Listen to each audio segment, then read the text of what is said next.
interesante es el estudio de Benjafield que publica Lancet en 2019.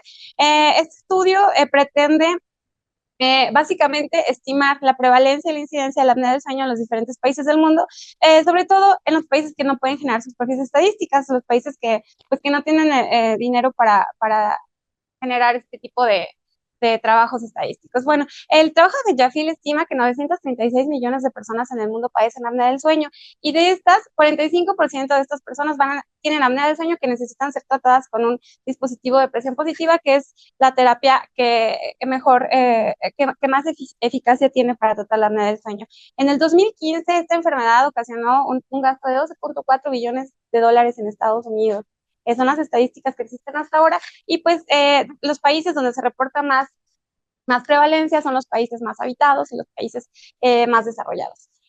Sin embargo, también este trabajo estima la prevalencia de la apnea del sueño para diferentes países de América Latina. Por ejemplo, la prevalencia estimada por este trabajo de apnea del sueño severa en México es de 10.7%, en El Salvador de 21.7%, en Nicaragua de 22.7%, en Venezuela 9.8%, en el Perú de 26.9% y en Uruguay de 4.8%. En otros países como los Emiratos Árabes Unidos, la prevalencia de la apnea la apnea del sueño severa es del 6.6%, de acuerdo con la investigación de Bella. Sin embargo, los datos nacionales no son más esperanzadores. Son dos ejercicios que se hicieron en México, es la Encuesta Nacional de Salud y la Guía de Práctica Clínica para el Diagnóstico y Tratamiento de la apnea del sueño, en donde se estima que el 17% de los adultos entre 30 y 69 años tienen apnea del sueño. Sin embargo, el 27% de los encuestados tienen riesgo de padecer apnea del sueño. Entonces, es una enfermedad tan prevalente como lo es la diabetes o la hipertensión arterial. Entonces, nada más por la prevalencia es un problema de salud pública. Como sabemos, de los niños de 2 a 6 años tienen la prevalencia de la apnea del sueño es del 2%, y en los adultos obesos puede ser hasta el 60% la prevalencia de apnea del sueño. Y bueno, en los años 80 se inició la Corte de Wisconsin, que es un estudio icónico para la apnea del sueño, ya que este estudio la, el corroboró que la apnea del sueño es un factor de riesgo cardiovascular, independientemente que otras enfermedades, independientemente que la fibrilación auricular, la diabetes, la dislipidemia. O sea, la Corte de Wisconsin, que fue una corte de 20 años, que siguió a empleados de una oficina postal, exactamente a 1.522 personas que eran empleados de una oficina postal, en donde se les clasificó de acuerdo a si tenían o no tenían apnea del sueño, y de la apnea del sueño también se clasificó si era leve, moderada o severa. Se midieron todos estos parámetros y los resultados son contundentes. Eh, los pacientes de la Corte de Wisconsin que tenían apnea del sueño severa tuvieron una tasa de mortalidad muchísimo más alta que los pacientes que no tenían apnea del sueño. Entonces, la tasa de mortalidad en estos pacientes fue de 6%, en tanto que 0.7% de los que no tenían apnea del sueño. Y en el ejercicio del hazard ratio del riesgo relativo, los pacientes que tenían apnea del sueño severa tuvieron 2.9 veces más probabilidad de morir por una causa cardiovascular que los que no tenían apnea del sueño. De igual forma, en estas pruebas de Kaplan-Meier podemos observar que los pacientes que tuvieron tratamiento para la apnea del sueño tuvieron un poco de más supervivencia que los que vivieron los 20 años sin tratamiento. Este estudio es muy importante porque abrió la puerta a la industria, a que la industria se interesara en tratar la apnea del sueño para prevenir el riesgo cardiovascular. Y este es el estudio de Yagi, que es otro de los estudios importantes para la apnea del sueño, en donde se sigue también una corte de 1.022 pacientes que habían tenido un evento cerebrovascular. Se midieron todas estas características y pues lo que encuentra la corte de Yagi es que las asociaciones más fuertes, estadísticamente significativas, que hubieron a la mortalidad de estos pacientes son las alteraciones del sueño, que fueran roncadores habituales, que tuvieran un índice de apnea hipopnea mediano o alto, y el índice de desaturación. ¿Qué porcentaje de la noche pasan los pacientes saturando por debajo de 90%? Y en las curvas de Kaplan-Meier de este estudio, los pacientes que tenían apnea del sueño tuvieron una probabilidad menor de pasar el resto de su vida sin eventos cerebrovasculares y también una probabilidad menor de supervivencia. Y calculando el Poisson ratio en este estudio también, encontraron que los pacientes con apnea del sueño tenían una probabilidad de 1.9 veces más que los pacientes que no tienen apnea del sueño para tener un evento cerebrovascular. Y bueno, este es otro estudio también muy importante para la apnea del sueño. Es un estudio que hicieron en Estados Unidos para medir qué probabilidad tienen los pacientes que tienen apnea del sueño de tener una muerte súbita nocturna. La muerte súbita nocturna se considera todo aquel fallecimiento que ocurre entre las 12 de la noche y las 6 de la mañana, ya que es muy probable que estos eventos sean debidos a un problema cardiovascular. Entonces, fueron 112 pacientes empleados de una oficina gubernamental en Estados Unidos, en donde pues es una corta retrospectiva, es muy importante decirlo también. Y bueno, el resultado de este estudio es que los pacientes que tienen apnea del sueño severa tienen 2.6 veces más riesgo de morir de una muerte súbita nocturna que los pacientes que no tienen apnea del sueño. Otro estudio también muy importante para la apnea del sueño es la asociación que existe entre la apnea del sueño y la fibrilación auricular. La fibrilación auricular es el trastorno del ritmo más prevalente en los pacientes que tienen apnea del sueño. Entonces, este es un estudio que se hizo en la Clínica Mayo con 524 personas, en donde visitaban la clínica por algún problema cardiovascular y donde se investigaba si había fibrilación auricular. Entonces, la asociación más fuerte que hubo entre alguna otra enfermedad y la fibrilación auricular fue la apnea del sueño, ni la enfermedad coronaria, ni la diabetes, ni la hipertensión, sino la apnea del sueño. Entonces, esta es la asociación más fuerte entre apnea del sueño y fibrilación auricular, de significancia estadística.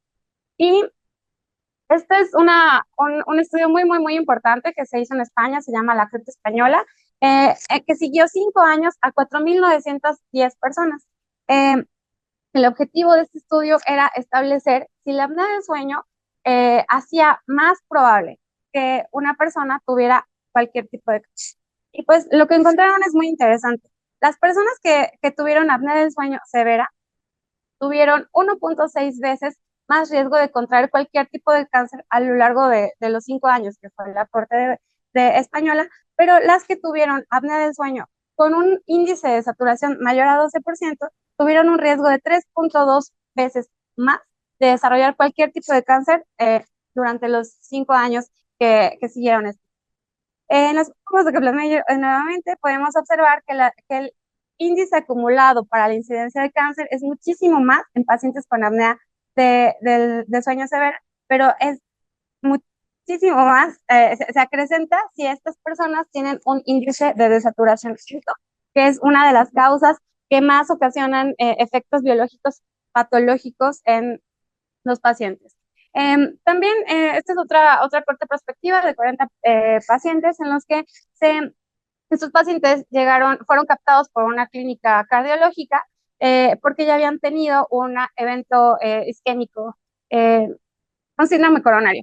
Y de estos pacientes se siguieron a lo largo de 8 años y encontraron que los pacientes que ven ustedes en rojo, que son los pacientes con apnea de sueño severa, tuvieron más probabilidad de mortalidad, de readmisión por falla cardíaca, de reinfarto y de falla cardíaca por reinfarto que los pacientes que no tenían apnea del sueño, que son los. Y bueno, este otro estudio también es muy importante porque es un metaanálisis que comprueba que la apnea del sueño tiene un efecto adverso en la glucosa anormal en ayuno, en el índice de diabetes y en la prevalencia también de diabetes. Entonces, en todos estos fueron 11 metaanálisis, 11 estudios prospectivos, y en el metaanálisis el resultado pues demuestra que la apnea del sueño también es un factor de riesgo para el metabolismo de los carbohidratos.